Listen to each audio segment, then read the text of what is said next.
Bem-vindo ao Papo Espírita, a espiritualidade na sua vida.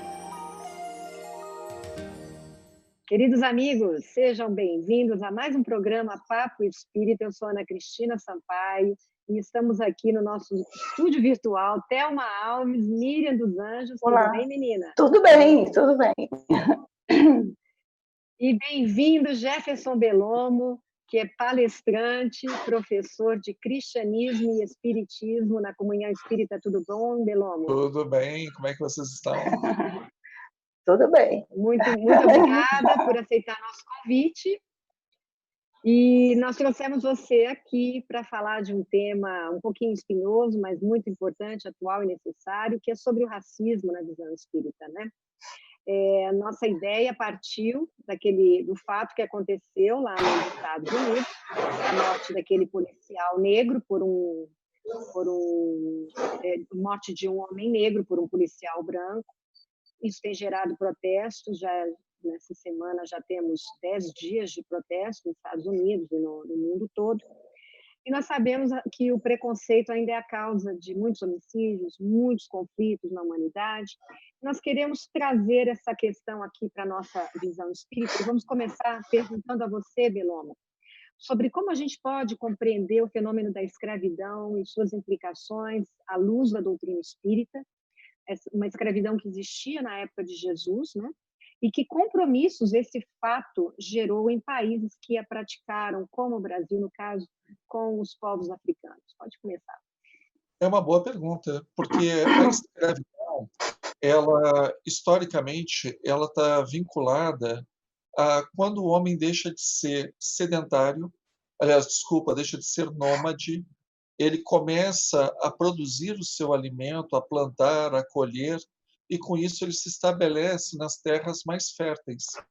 A partir do momento que ele se estabelece em terras férteis, que ele não precisa mais ficar andando de território em território, ele tem um aumento de produção e, com isso, ele tem uma estocagem de alimentos. Outros povos que precisavam de alimentos, eles vão procurar roubar esses alimentos através da guerra. E, antigamente, entre os povos nômades, quando você vencia uma guerra, você matava o seu inimigo. A partir do momento que começa a revolução agrícola, o modo de produção agrícola, eles começam a ver que é desvantajoso matar o seu inimigo. É melhor escravizá-lo para que você tenha mais pessoas trabalhando na sua lavoura. Então, a escravidão, por incrível que pareça, ela sai de um sistema nômade de violência e vai para uma violência também, mas uma violência visando mão de obra. Escravizar as pessoas era mais inteligente do que matá-las. E como até a Revolução Industrial, no final do século XVIII, depois todo o século XIX, a gente vai ter, até que as máquinas substituam os braços humanos, é muito natural para essas pessoas dos séculos passados escravizar para ter mão de obra.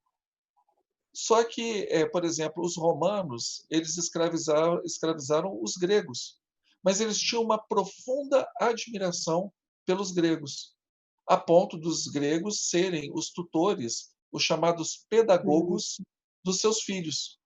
Então, nem sempre escravidão tinha a ver com preconceito.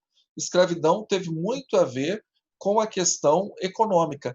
Prova disso é que na África, quem escravizava, as guerras tribais que haviam, houve mais ou menos a mesma visão, de que é mais interessante você escravizar o inimigo da tribo seguinte, né, da tribo vizinha, do que você matá-lo. E as tribos africanas escravizavam os seus inimigos e vendiam para os europeus nas costas da África. Tem um rei chamado Rei Ashanti de Gana, que ele ficou famoso por ser um dos maiores fornecedores de escravos, inclusive do seu próprio povo, para ingleses e holandeses, em troca de tecidos da Europa. Então, assim, é curioso isso. Só que aonde é que vai entrando depois o racismo? O racismo vai entrando quando a cor da pele ela se define como critério de dignidade humana. E ela ajuda a justificar a escravidão, dizendo que aquela pessoa que tem uma cor de pele diferente, ela é indigna. Fizeram isso com os judeus, não em relação à cor da pele, mas em relação à sua raça, né? Uhum. Os judeus eles eram vistos como inferiores, isso desde a época dos romanos, passando pelos cristãos da Idade Média, desembocando no nazismo, porque eles não entendiam que o judeu ele tinha a mesma dignidade humana de um ariano alemão. A palavra, por exemplo, em inglês, slave, ela é derivada da palavra eslavo, porque os romanos escravizavam os eslavos, achando que os eslavos eram inferiores. E onde entra o espiritismo nisso? Naquela visão de que todos somos espíritos, todos somos criados simples e ignorantes por Deus. Logo, não faz sentido achar que um ser humano tem mais dignidade do que o outro, que um ser humano vale mais do que o outro. Então, a raiz do espiritismo, e olha que a gente está falando de um espiritismo que surge no século XIX, meados do século XIX, ela é abolicionista por natureza. A maioria dos republicanos abolicionistas, a maioria não, boa parte dos republicanos abolicionistas do século XIX eram espíritas, exatamente por esse casamento de ideia. Não existe branco, preto, amarelo, vermelho, sei lá, verde. O que existe são espíritos encarnados. Todos são filhos do mesmo Pai. Todos têm a mesma dignidade. Então, não faz sentido, na visão espírita, que é uma visão espiritual acima de tudo, dizer que existem raças que são inferiores às outras.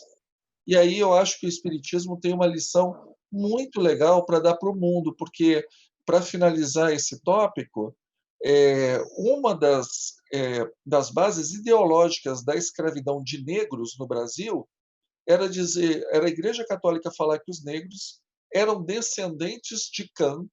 Cã era um filho amaldiçoado de Noé. E por causa da maldição de Noé, eles mereciam ser escravizados. Então você tem uma base ideológica religiosa para justificar por que aquelas pessoas tinham que se submeter a outras. Então, os africanos escravizavam outros africanos vendo a parte comercial. E a Mauritânia, também isso é um dado que a gente às vezes se perde, né? Como é que foi a questão da abolição na África, a abolição da África nos países africanos? A Etiópia, que é um país predominantemente negro, ela aboliu a escravidão em 1942.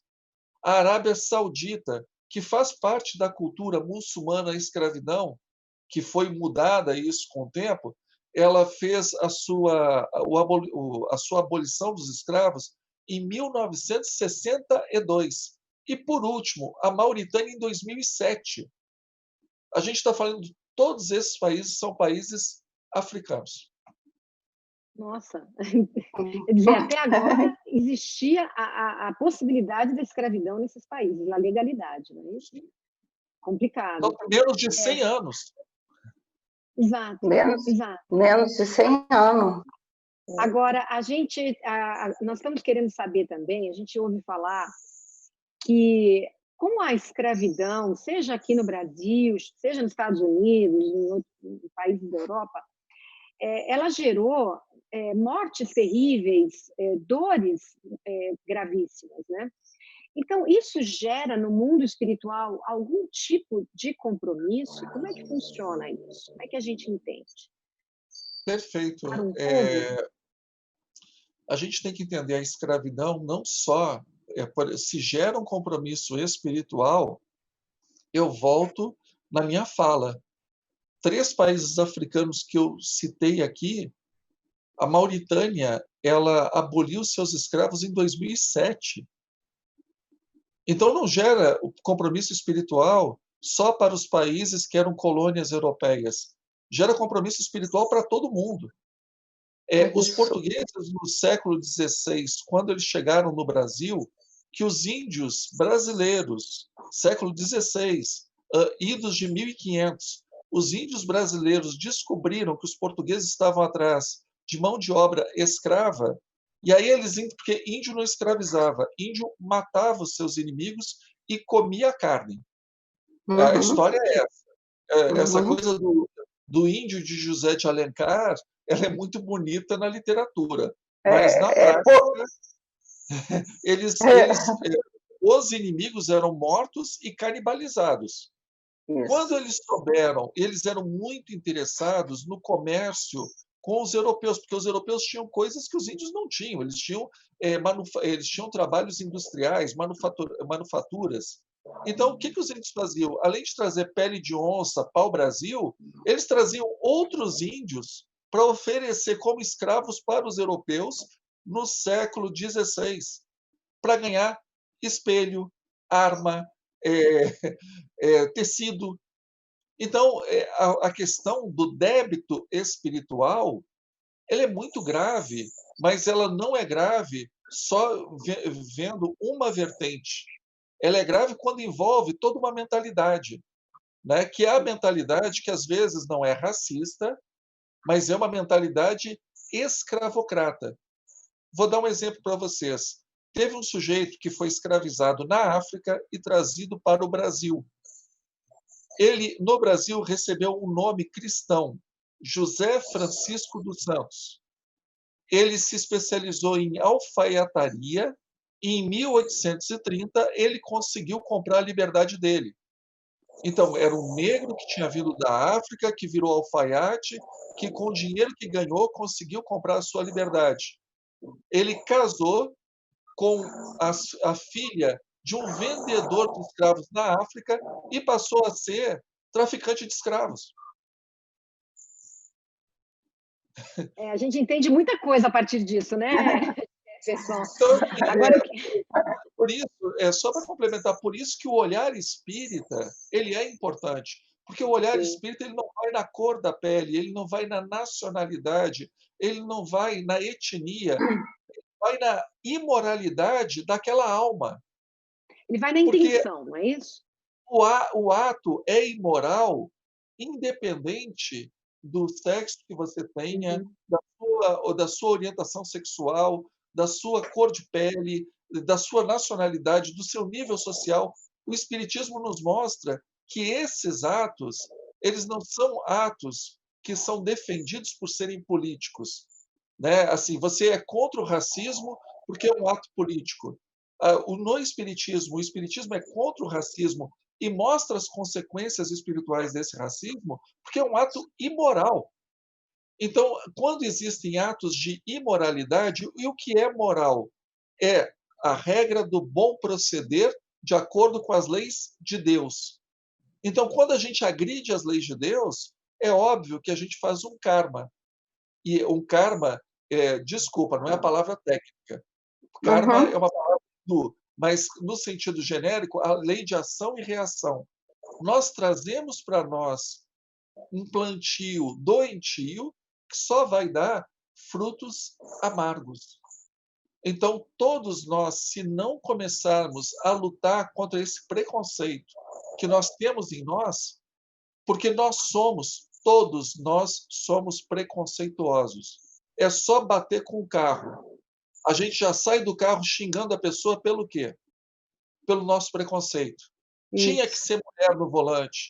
Também aquele gay. Só podia ser preto. Isso são manifestações de preconceito que são veladas, mas que quando a gente está nervoso, essas manifestações aparecem. E quem nervoso não fala besteira e mostra o seu preconceito.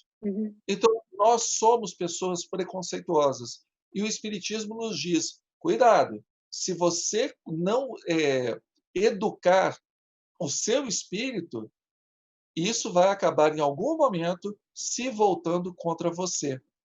Então, por isso que eu quando estou nervoso, eu aproveito esse momento para ver onde é que está meu preconceito, porque nessa hora ele aparece.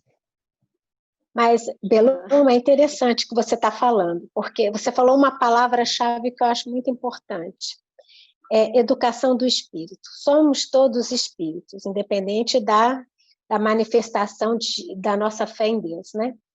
E o interessante, nessa sua síntese da história, a gente vai vendo que os povos, eles não eram povos que não tinham Deus em que acreditavam, num ser superior, né?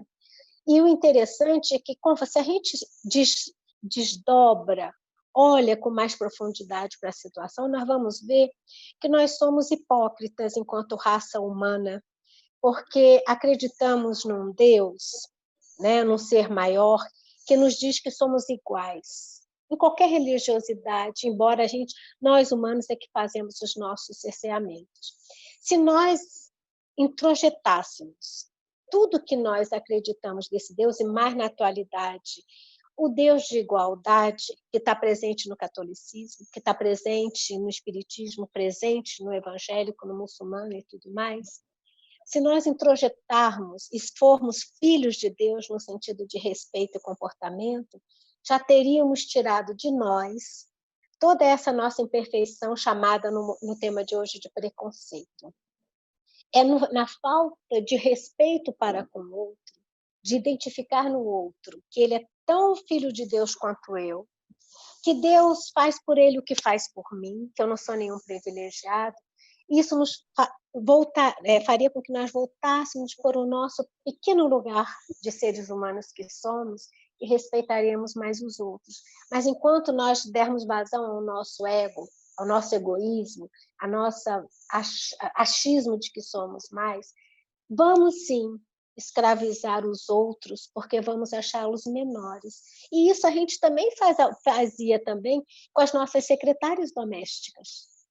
Elas não eram reconhecidas nas nossas leis trabalhistas, não é verdade? Então, esse preconceito de fazer com que o outro seja menor para me servir nas necessidades que eu tenho, é alguma coisa que nós devemos, sim, discutir, repensar, refletir, porque não é apenas, né, no que você mesmo colocou, não é a questão da religião, não é só a questão da cor, é uma série de pequenas raízes que a sociedade começou a acreditar como verdade e que nós fomos aceitando. E quando vem um ato desse, faz brotar de novo uma indignação por não respeitar o outro como seu igual.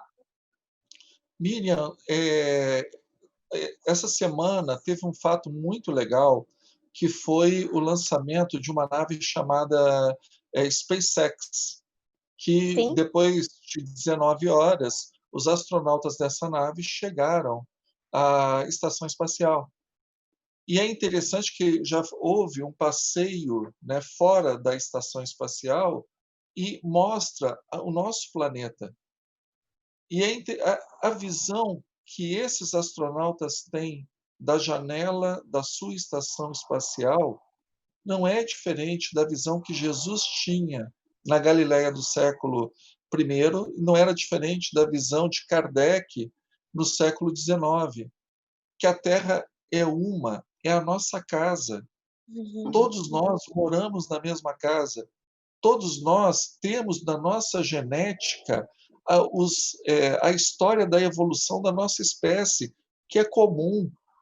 Então, brancos, negros, homens, mulheres, gays, héteros, gigantes, anões, todos nós, foi aqui que a gente foi criado, foi aqui que a gente se desenvolveu, foi aqui que a gente escreveu a nossa história.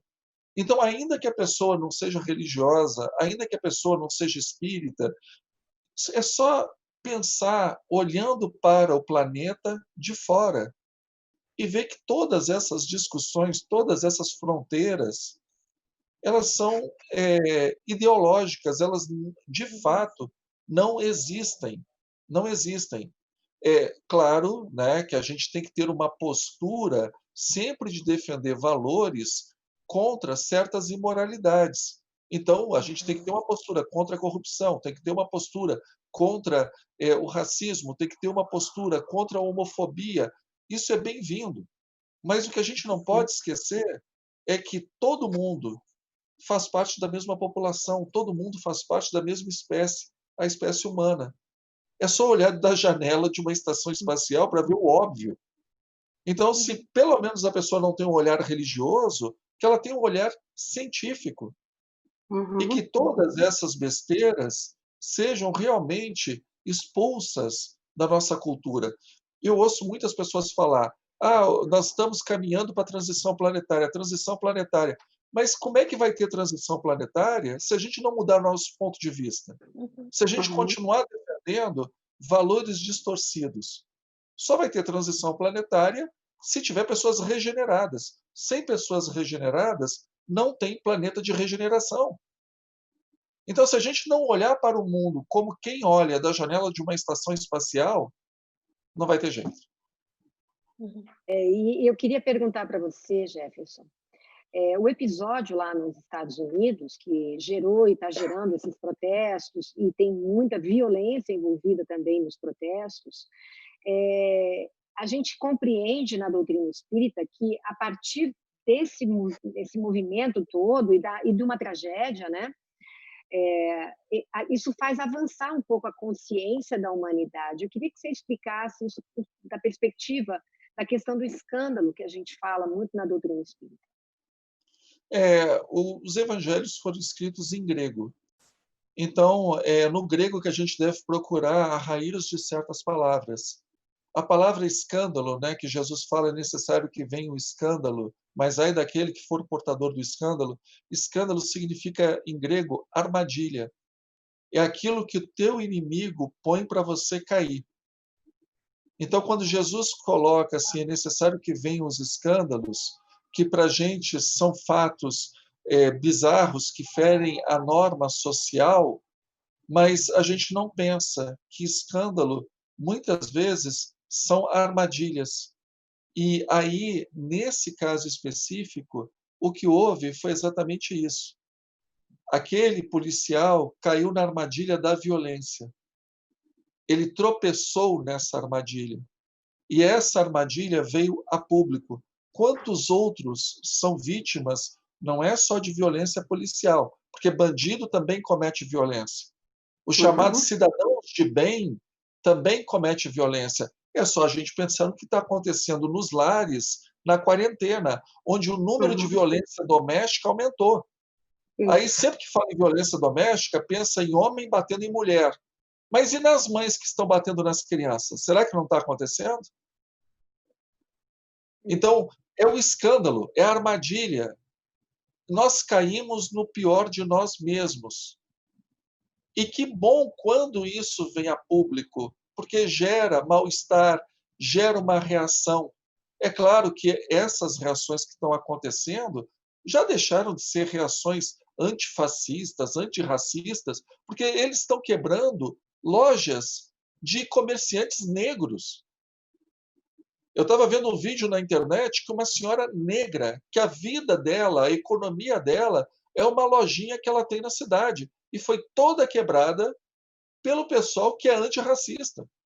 E ela se questionando, como senhora negra, aonde está o antirracismo nisso? É porque invadem, Isso aqui né, as pessoas, isso aqui é invadem os depredação. protestos. Isso aqui é depredação, isso aqui é violência. Mas, apesar de toda essa efervescência, ela traz de volta à tona essa discussão, né? Essa discussão sobre, poxa, existe realmente... Aqui no Brasil é uma coisa curiosa, porque aqui no Brasil houve uma abolição da escravatura, mas não houve uma inserção desses escravos abolidos na sociedade. Eles ficaram abolidos e marginalizados. O preço social disso nós pagamos até hoje. Sim. Porque até hoje não existe política de inserção de marginalizados na economia. Então, essas pessoas continuam sem acesso à escola, sem acesso à saúde pública, sem acesso a saneamento básico. Então, quando estoura um movimento como esse, toda essa raiva, toda essa energia acaba vindo à tona. O Brasil, graças a Deus, não é um país de segregação. Comparar o Brasil com a África do Sul e os Estados Unidos é totalmente assim, antiético, anti-histórico, porque são realidades diferentes.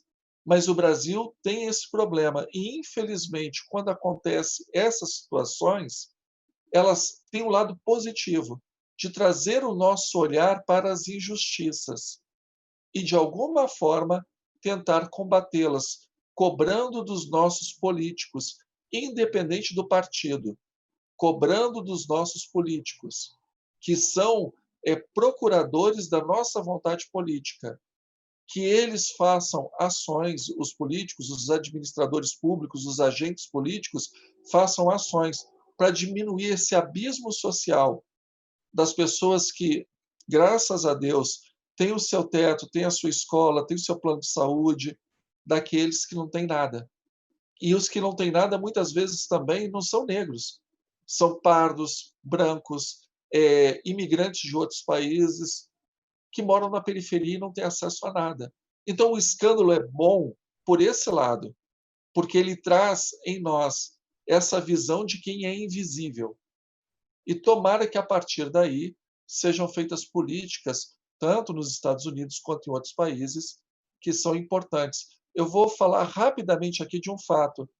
Um amigo meu, ele foi a Paris, tem mais ou menos uns 10 anos, não, 15 anos. E ele tentou usar um orelhão e não conseguiu, não tinha celular.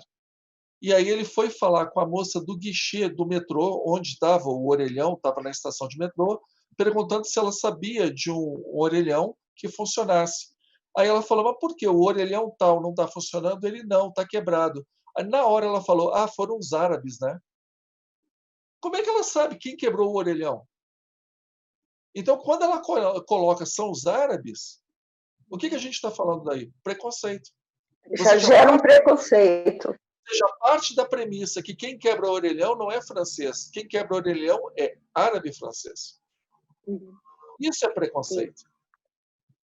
Então, Agora, a gente tem que mudar isso. Vamos trazer esse bate-papo para a casa espírita. Miriam tem uma questão para te colocar.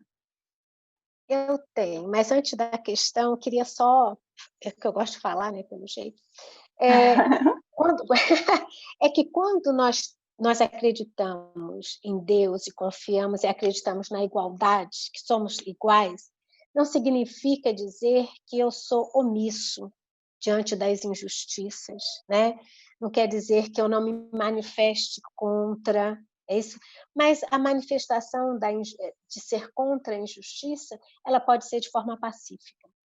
E nós temos exemplos na história daqueles que se indignaram pelas injustiças, Gandhi, por exemplo, mas, no entanto, não usou de violência.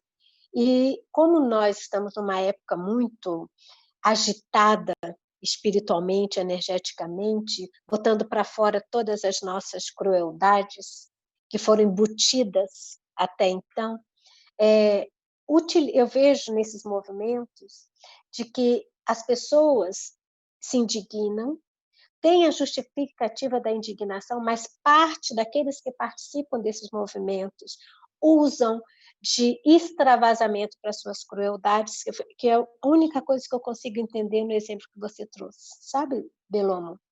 Porque não é possível. Se eu estou falando contra uma injustiça, contra o racismo, e vou prejudicar aquele na qual eu estou tecnicamente defendendo. E o que voltando agora para a Ana, eu tenho sim um questionamento.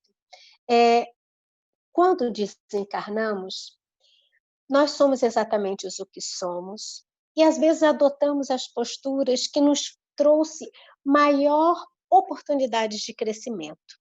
E nessa maior oportunidade de crescimento, nós vamos encontrar o que nós, né, falamos de pretos velhos, caboclos, não é?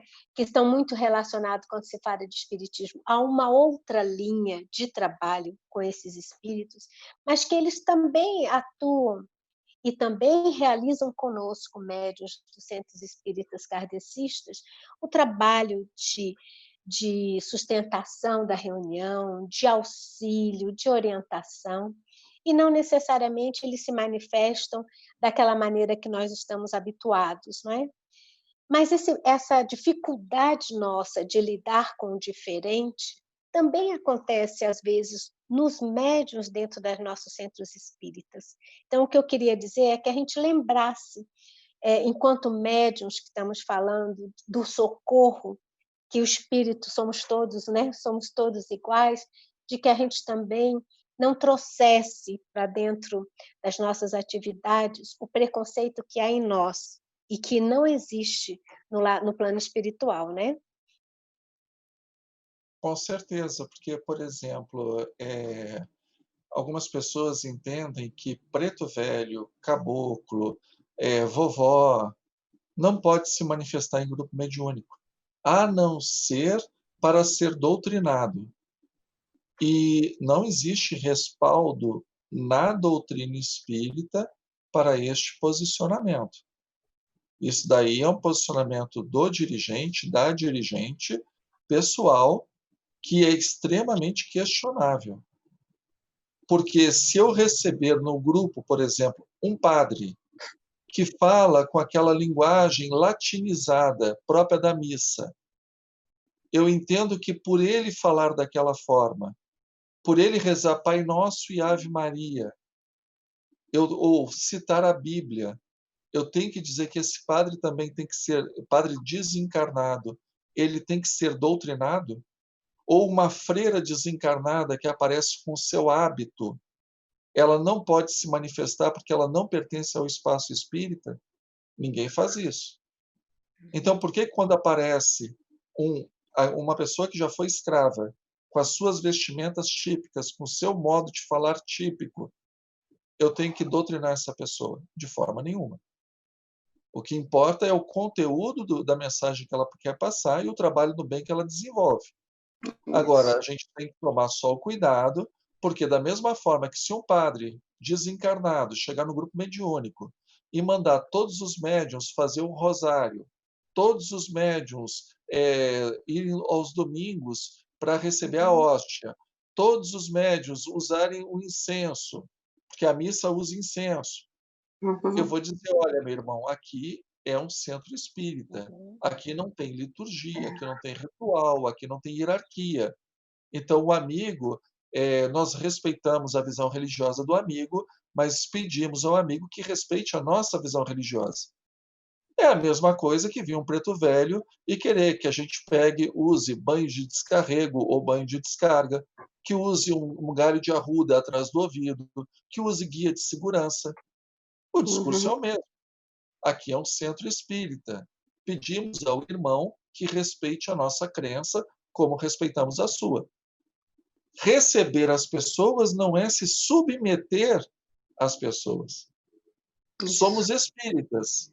Se nós entendemos que a Umbanda fala mais alto ao nosso coração, que o Candomblé fala mais alto ao nosso coração, então não tenhamos dúvida. Vamos ser bons umbandistas, vamos ser bons candomblecistas, mas não sejamos maus espíritas. Sejamos bons católicos, bons evangélicos, não sejamos maus espíritas. Se somos espíritas, hajamos dentro do espiritismo. E o espiritismo, ele não pega e barra espíritos pela sua forma de falar, pela sua vestimenta. Senão Joana de Ângeles e Emmanuel não se manifestavam, né? Um vem com uma toga de senador romano, a outra vem com hábito de religiosa. Eu ia dizer, não, a senhora me desculpe, mas aqui no centro é só camisa polo e calça jeans. Não dá. Nossa, é muito importante. Nós estamos começando a terminar o programa, Thelma. Não, é só colocar que isso que o Bellomo falou é muito importante, porque tira todo esse preconceito que a gente tem arraigado em nós, né?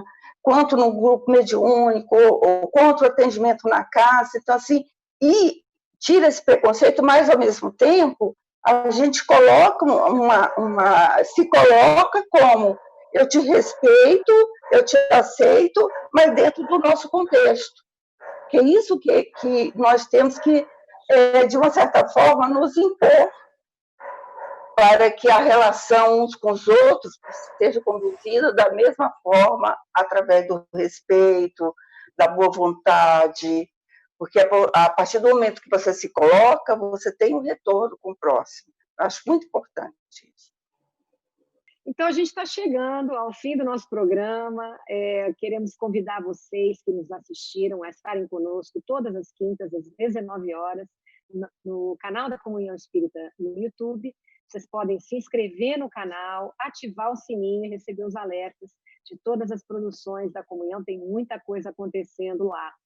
Também estamos no Spotify, temos alguns podcasts já gravados. Estamos na Rádio Comunhão, que pode também ser acessada pelo site da Comunhão Espírita. Então, Jefferson, colocando já no final do programa, eu queria fazer uma última pergunta, e a partir dela queria que você deixasse uma mensagem a respeito desse tema. Qual o papel espiritual do negro em uma humanidade ainda tão racista? Eu acho que o papel de uma pessoa que encarna numa situação de desvantagem, seja uma situação social, seja uma situação orgânica, fisiológica, seja numa situação de vítima de preconceito, é exatamente ajudar a sociedade a progredir, lutando contra o preconceito. Ela pedindo, ela fazendo a sua ação política para que as pessoas não vitimizem mais outras pessoas por causa do sexo que nasceram. É impressionante, hoje a mulher ainda tem que provar que, por ser mulher, ela é uma boa profissional. Ela não precisa, ao contrário do homem que só precisa provar que é um bom profissional, a mulher tem que provar que, apesar de ser mulher, ela é boa profissional. A pessoa que é de periferia tem que provar que, apesar de ser de periferia, ela é uma pessoa honesta. A pessoa que é homossexual tem que provar que, apesar de ser homossexual, ela é uma boa pessoa. Esse apesar de, isso é sinal de atraso da humanidade. A pessoa tem que ser julgada por ela. Então, a gente vai ter mulheres que são boas profissionais e que são más profissionais. Nós vamos ter pessoas que moram em periferia que são honestas e pessoas desonestas. Nós vamos ter homossexuais que vão ser gente boa e tem gente ruim. Não vai ser por causa do apesar de, mas vai ser por causa dele ou dela, de quem ele é. Porque gente ruim e gente boa tem tudo quanto é lugar. Então, as pessoas que estão... É uma pena que no mundo as pessoas têm que mostrar que, apesar de, elas merecem respeito, elas merecem consideração. Então, aqueles que nascem numa situação onde há discriminação, eles não têm que mostrar que, apesar de, eles merecem respeito. Eles têm que exigir respeito.